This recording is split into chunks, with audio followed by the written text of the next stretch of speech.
Good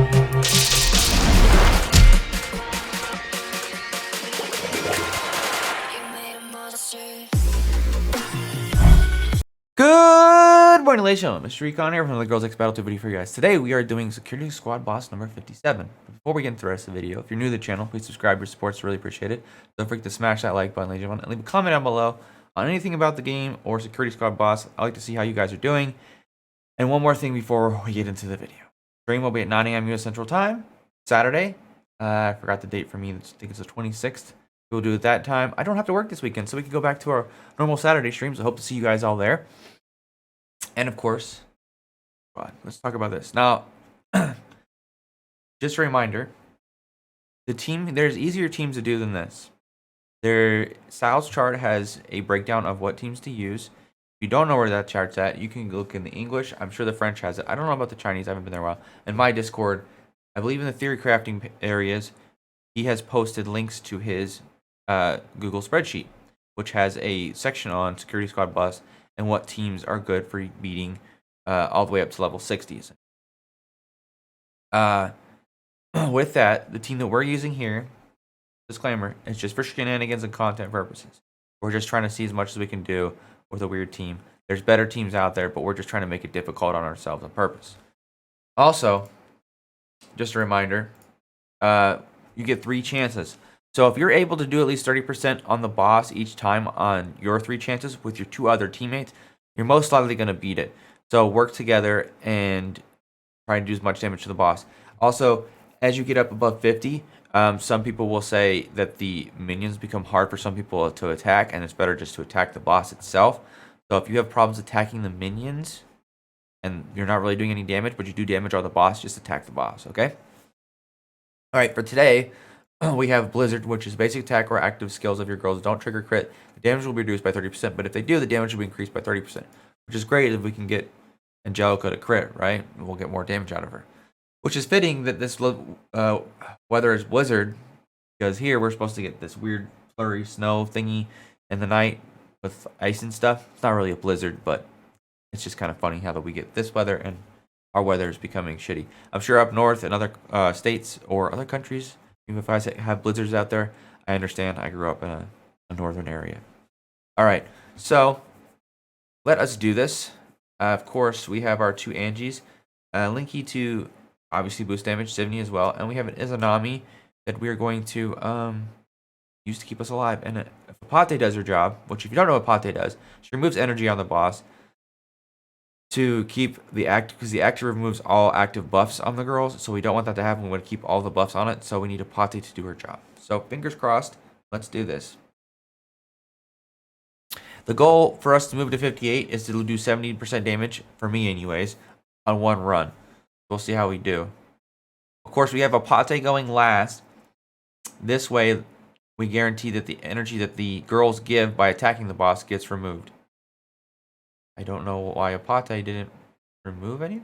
Okay, whatever. Well, the boss is petrified, so that's good.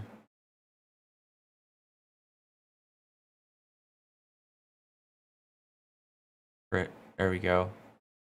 I like it.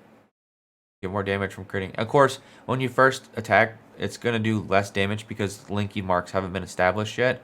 So it takes a minute for them to get put on the boss, essentially.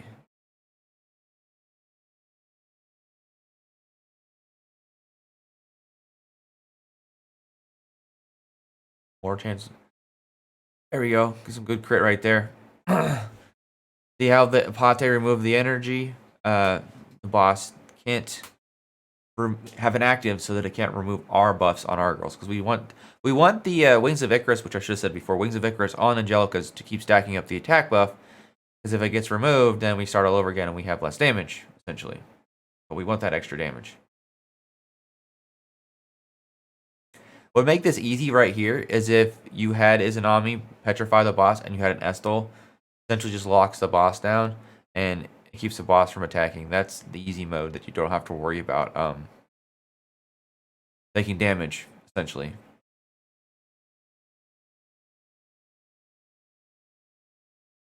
Don't know. We might make it as long as we crit the whole time and the boss doesn't have energy, it gets removed. Like even if the boss does petrified, it'd be easy. The reason why I'm doing a lot of petrification by Izanami, I have pink 3 neutron blades on her right now. Give her extra control effect. Plus her elite skills are up, so she has 100% on her active. Her little pings that Izanami does with girls doing actives, like 25% plus an extra, what is it, 40%? It's not that much, but mostly the actives is what we're getting at here of trying to petrify the boss a little bit to help Izanami lighten the load on Apate, because sometimes she doesn't want to do her job. We didn't get it that time.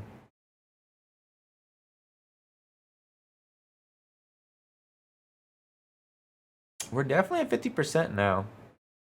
So if we can get the either a petrification here or Apate to do her job, make a break right here. Okay, good. Woo! It was one of the two that needed to happen for us to keep going. Oh, that's some good damage. Yeah, as we get further on, Linky has established more marks. She does up to 300% extra damage, which is great.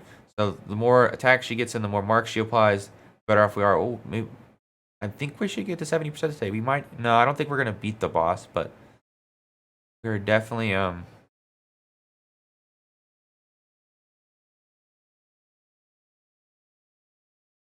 close to beating it. I say we get like 90%. We got one more round and it's gonna charge. The boss isn't gonna hit us because it's petrified. Plus it has a resonant mark from Apate on there, so we're good. Or maybe we'll beat the boss. Oh, hey, look at that. So, with Blizzard and a little adjustment of putting neutron blades on the Izanami, we were able to do a crap ton of damage with Blizzard as the weather, and we were able to beat the boss. It also depends heavily on the weather, so if you have a shitty weather, you're not going to do as much damage, but if you have a good weather to help get you through up to 60, once you get to 60, you just have to put the boss under 50%. Doesn't really matter, and then you can just mess around with seeing how much damage you can get with different teams, but as long as you get under 50%, you'll stay there. But as you're going up through the stages from 1 to 60, just getting the boss 0 on one run is some earlier stages is going to be easier for people, but as you get further on, it's going to become harder. So it's really going to be dependent on your weather as well. So just remember that.